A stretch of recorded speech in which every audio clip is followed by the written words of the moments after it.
हर खबर पर होगी आपकी पकड़। डाउनलोड कीजिए एबीपी लाइव ऐप। और हमारे साथ ऑल इंडिया मेडिकल इंस्टीट्यूट के डायरेक्टर रणदीप गुलेरिया जी जुड़ गए हैं। सर, अभी हम दिल्ली के मुख्यमंत्री को सुन रहे थे। उन्होंने ये कहा कि दिल्ली में आईसीयू बेड्स की कमी है, उसके लिए केंद्र सरकार को चिट्ठी लिख दी गई है। दूसरा, जो तीसरा पीक है, ये स्वास्थ्य मंत्री का बयान है कि जो दिल्ली में तीसरा पीक है कोरोना का, वो गुजर गया है। क्या आप इससे सहमत हैं? ये अभी कहना मुश्किल है। अगले कुछ दिन में ये पता चलेगा कि अगर केसेस कंसिस्टेंटली कम रहे तो हम ये कह सकते हैं कि पीक गुजर गया। लेकिन इसको कहने के लिए हमें अगले हफ्ते 10 दिन में ये केसेस जो हैं कम होने चाहिए।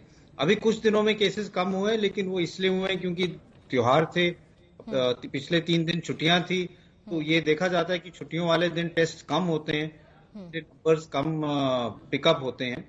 अगले हफ्ते 10 दिन में अगर केसेस हम देखते रहे कि कंसिस्टेंटली कम है, तब हम ये कह सकते हैं कि ये वाले जो हमारे जो केसेस हैं 8-10 हजार रोज के, वो वाला जो पीक है वो कम हो गया है। तो मतलब आप कह रहे हैं कि जल्दबाजी में दिया गया बयान है दिल्ली सरकार के स्वास्थ्य मंत्री का। अभी कुछ भी फैसले पर या कहा जाए कि एक कंक्लूजन पे पहुंचना जल्दबाजी होगा।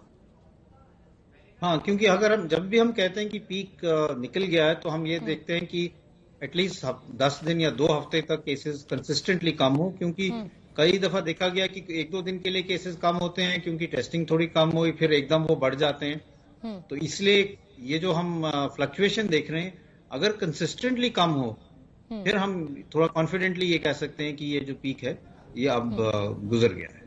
डॉक्टर साहब, मैं एक चीज और आपसे जानना चाहूंगी। दिल्ली के मुख्यमंत्री ये कह रहे हैं कि केंद्र सरकार से गुहार लगाइए कि लोकल लेवल पे लॉकडाउन करने की इजाजत दिल्ली सरकार को दी जाए।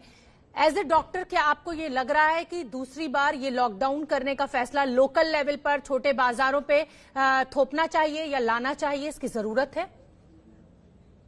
तो दिल्ली में ये देखे जा रहा है कि कई जगह ऐसी हैं जहां पे जो हम कहते हैं कोविड अप्रोप्रिएट बिहेवियर वो नहीं हो रहा है। लोग मार्केट में बिल्कुल इकट्ठे हो रहे हैं और मास्क नहीं लगा रहे हैं, फिजिकल डिस्टेंसिंग नहीं कर रहे हैं। और कई ऐसे इवेंट्स हैं जो हम कहते हैं कि सुपर स्प्रेडिंग इवेंट बन सकते हैं। कि ऐसी स्थिति में अगर कोई व्यक्ति हो जो जिसको बहुत बहुत इन्फेक्शियस हो, तो वो ऐसे क्राउड में 100, 150, 200 लोगों को इन्फेक्शन एक टाइम पे दे सकता है, जिससे ये इन्फेक्शन बहुत ज्यादा आगे फैल सकता है और एकदम केसेस की स्पाइक हो सकती है। तो अगर हम अपनी तरफ से रिस्पॉन्सिबल नहीं हो पाएंगे कि हम ये चीजें जो अपनी तरफ से रोके नहीं, क्योंकि हम मार्केट में क्राउड खुद ही कर रहे हैं और मास्क नहीं लगा रहे हैं, तो फिर ऐसे एरियाज में जहां पे सुपर स्प्रेडिंग इवेंट्स हो सकती हैं, कुछ सख्ती तो करनी जरूरी है। और हो सकता है कि इन एरियाज में कुछ हद तक कंटेन जो जहां पे केसेस हॉटस्पॉट्स बन रहे हैं, वहां पे कुछ हद तक लॉकडाउन या कंटेनमेंट जोन बनाने पड़ेंगे। तो इसका मतलब डॉक्टर रणदीप गुलेरिया बड़ी बात एबीपी न्यूज से इस समय कह रहे हैं कि जिस तरीके से लोगों के द्वारा लापरवाही बरती जा रही है, ये जरूरत है वक्त की कि लोकल लेवल पर इस तरीके का लॉकडाउन किया जाए। अब मैं रणदीप गुलेरिया इससे इतर कुछ आपसे पूछना चाहती हूं। मैं वैक्सीन के विषय में भी आपसे जानूंगी कि वो कहां तक पहुंची और भारत में मतलब हमें कब तक हम कहें कि हमें मिल सकती है। उससे पहले मेरा सवाल आपसे ये कि तमाम राजनीतिक दल जो हैं वो त्योहारों को लेकर अचानक आगे आए। अब छठ जो है वो आने जा रही है, उसको लेकर बीजेपी मांग कर रही है कि घाटों पर इजाजत दी जानी चाहिए। क्या इसके लिए आप दिल्ली की जनता से, दिल्ली की सरकार से, केंद्र सरकार से कोई ऐसी मांग करना चाहेंगे जिसको देखते हुए कि कोरोना ना फैले? देखिए, चाहे कोई भी त्योहार हो, चाहे शादी हो, चाहे कोई फंक्शन हो, तो ये बहुत जरूरी है कि इन त्योहारों में हम फिजिकल डिस्टेंसिंग और अपना मास्क जरूर लगा के रखें। अगर हम वो नहीं करेंगे तो ये त्योहार जो है ये एक सुपर स्प्रेडिंग इवेंट बन सकते हैं। इसलिए मैं तो ये कहूंगा कि हम ये अपना फेस्टिव सीजन भी मनाएं, लेकिन उसको एक रिस्पॉन्सिबल सिटीजन के माध्यम से मनाएं, कि हम अपना रिस्पॉन्सिबिलिटी समझें।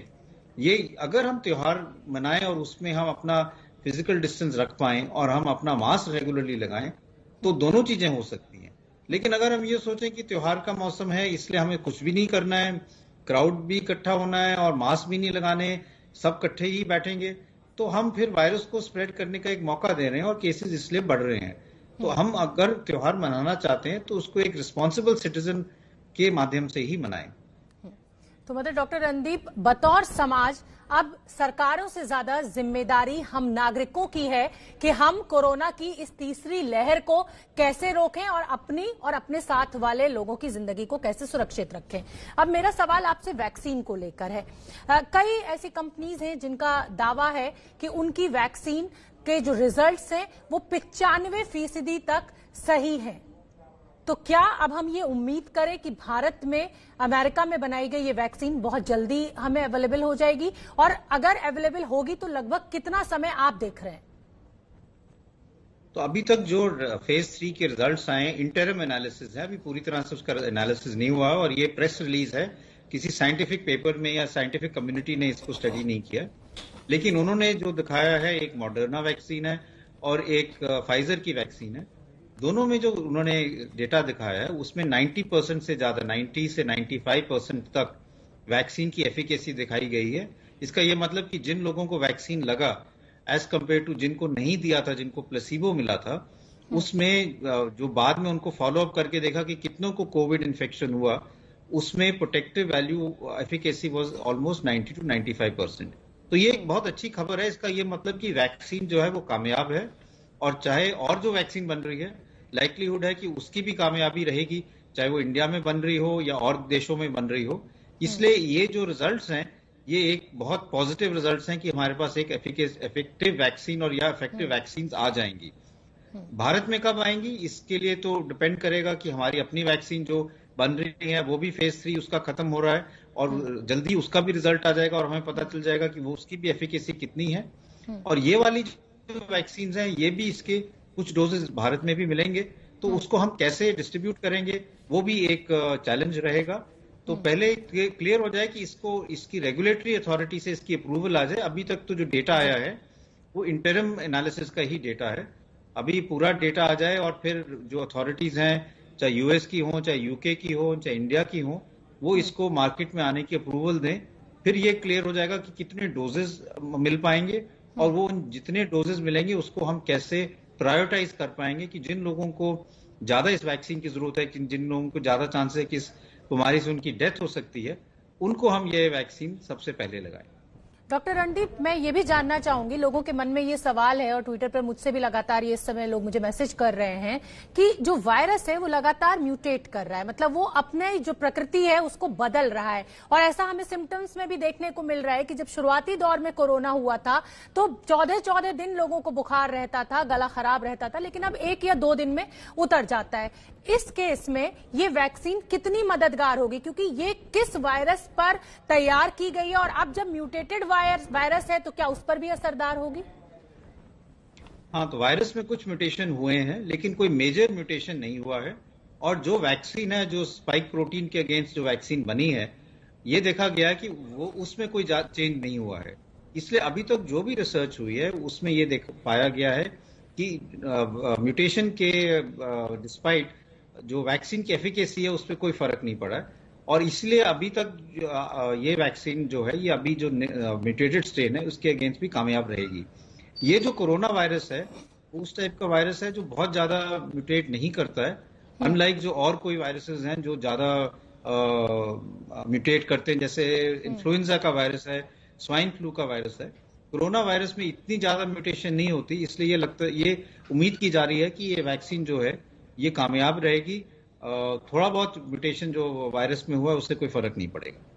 डॉक्टर रणदीप, अब मेरा एक और सवाल है, और क्योंकि मुझे खुद कोरोना हुआ है और इस समस्या से मैं खुद जूझ रही हूँ, मैं बहुत नेगेटिव हो गई हूँ, बहुत क्रिटिकल हो गई हूँ। न्यूरो साइकेट्रिक सिस्टम पर कोरोना के साइड इफेक्ट्स या कहा जाए कि बहुत ज्यादा असर है और ऐसे पेशेंट्स की संख्या लगातार अचानक बढ़ने लगी है। इस समस्या को कैसे आप देख रहे हैं और इसका सामना कैसे करें? मैं खुद इस समस्या से जूझ रही हूँ। तो आप बिल्कुल सही कह रही हैं, और ये बहुत लोगों को हो रहा है, जिसको हम लॉन्ग कोविड कहते हैं या पोस्ट कोविड सीक्वली कहते हैं। और इसमें न्यूरोसाइकेट्रिक मैनिफेस्टेशन या एक जो हम लोग कहते हैं कि ब्रेन फॉग, कि आप कॉन्सेंट्रेट नहीं कर पा रहे, कमजोरी लगती है, थोड़ा डिप्रेशन टाइप के फीचर्स हो सकते हैं, या एक क्रॉनिक फटीग सिंड्रोम है वो भी इसके साथ लिंक्ड है कि बहुत थकावट होती है, बॉडी एक्स हैं, जल्दी आप थक जाते हैं, काम नहीं कर पाते। या फिर कई लोगों को कई ऑर्गन डैमेज हो जाता है। जैसे हमारे कई पेशेंट्स हैं जिनके फेफड़े खराब हो गए हैं, लंग फाइब्रोसिस हो गया है, जिसके कारण वो ऑक्सीजन पे हैं और घर पे भी उनको ऑक्सीजन लेने की जरूरत पड़ रही है या हाई फ्लो ऑक्सीजन की जरूरत पड़ रही है। 2-3 महीने हो गए हैं कोविड से रिकवर करके, लेकिन अभी भी ऑक्सीजन से नहीं निकल पाए, या हार्ट कमजोर हो गया क्योंकि उनको हार्ट के असर हुई है, या ब्रेन में स्ट्रोक पड़ गया। तो इसलिए कोविड, एक तो हम इनिशियली कोविड से जूझ रहे थे कि लोगों की जान बचे और वो ठीक हो जाएं, लेकिन अब हम ये देख रहे हैं कि कोविड से जो कोविड के सीक्वल हैं वो भी कई लोगों में पाए जा रहे हैं। ज्यादातर लोगों में जो माइल्ड इफेक्ट्स होते हैं वो 6 से 8 हफ्ते में आस्ता आस्ता ठीक हो जाते हैं। हमने भी और कई हॉस्पिटल्स ने इसके लिए पोस्ट कोविड क्लिनिक भी शुरू की हैं, जहां पे हम एडवाइस करते हैं डॉक्टर थ्रू टेली कंसल्टेशन, या जरूरत होती है तो पेशेंट्स को बुला रहे हैं, जिसमें mental health, lung function, cardiology, neurology, सारे डिपार्टमेंट्स इसमें हेल्प कर रहे हैं डिपेंडिंग ऑन की पेशेंट की क्या प्रॉब्लम है। डॉक्टर रणदीप, ये भी कहा जाता है साइकेट्रिस्ट के यहाँ जाना, मतलब जो कोरोना का एक बड़ा सीरियस साइड इफेक्ट निकलकर सामने आ रहा है, लोग साइकेट्रिस्ट के पास जाने से बच रहे हैं। उनको लग रहा है कि नहीं, ऐसा तो कोई पागलपना नहीं है, लेकिन वो सिम्टम्स उनमें है जिसकी वजह से उनकी पारिवारिक जिंदगी, उनकी सामाजिक जिंदगी पर असर आ रहा है। तो क्या आप हमारे दर्शकों को ये सजेस्ट करेंगे कि साइकेट्रिस्ट के पास जाना चाहिए? ये एक सीरियस साइड इफेक्ट है कोरोना का। बिल्कुल, मैं कहूंगा क्योंकि इसके 2 कारण हैं। एक कारण तो कोरोना के कारण है, दूसरा ये है कि कई दफा लोग जो हैं वो आइसोलेशन में रहते हैं या वो हॉस्पिटल में रहते हैं, अकेले रहना पड़ता है क्योंकि आपके साथ कोई आपके परिवार वाले नहीं होते जब आप आइसोलेशन में हो या वार्ड में हो, और आपके दिमाग में कई चीजें चलती हैं कि भाई पता नहीं कैसी सीरियस बीमारी है, बचेंगे या ना बचेंगे, तो बहुत ज्यादा मन में तनाव रहता है। और इसलिए ये जरूरी है कि उसके बाद जब हम ठीक हो जाएं तो हम किसी साइकोलॉजिस्ट या साइकेट्रिस्ट से कंसल्ट करें। इसमें कोई शर्माने वाली बात नहीं है, हमें अपनी क्वालिटी ऑफ लाइफ बढ़ानी है और इसके लिए बहुत जरूरी है कि हम किसी से सलाह करें। अगर मेडिसिन की जरूरत है या काउंसलिंग की जरूरत है तो वो हम कराएं, जिससे हम जल्दी से इससे बाहर आके अपनी नॉर्मल लाइफ जी पाएं। डॉक्टर रणदीप, आप बहुत पेशेंटली, बहुत अच्छी तरह हमारे दर्शकों को समझा भी रहे हैं, साइड इफेक्ट्स भी, वैक्सीन की भी हम कितनी उम्मीद लगाएं। अब आप क्योंकि डायरेक्टर हैं और मैं चाहती हूं कि आप हमारे दर्शकों को ये बताएं कि कोरोना से आगे कैसे बचना है और क्या प्रिकॉशंस उनको जरूर रखने हैं ताकि कोरोना की इस तीसरी लहर को हम यहीं ब्रेक लगा सकें। देखिए, मैं तो ये कहना चाहूंगा कि अभी हमारी स्थिति भारत में कई देशों से बेहतर है, केसेस कम हो रहे हैं, लेकिन अब सबकी हमारी ये रिस्पॉन्सिबिलिटी है कि इसको ना बढ़ने दें। और हमें पता है कि सर्दियों के मौसम में viral infection, specially respiratory viral infection बढ़ते हैं। हमने स्वाइन फ्लू में भी ये देखा और कोरोना में भी ये होगा, और बाहर के देशों में ये देखा जा रहा है। हमने ये भी देखा है कि कई ऐसे देश हैं जहां के लोगों ने रिस्पॉन्सिबली बिहेव किया है। वियतनाम की बात करें, कंबोडिया की बात करें, ताइवान की बात करें, तो वहां पे केसेस बिल्कुल नहीं बढ़े हैं और वहां की इकोनॉमी बिल्कुल बैक टू नॉर्मल आ गई है। तो अगर हम चाहते हैं कि हम अपना जीवन वापस लाएं तो हम सबको एक रिस्पॉन्सिबल सिटीजन की तरह बिहेव करना पड़ेगा। बाहर जब भी जाएं अपना मास्क लगाएं, पूरी तरह से मास्क ढक के लगाएं जिससे नाक और मुंह हमारा ढक के रहे। फिजिकल डिस्टेंसिंग मेंटेन करें।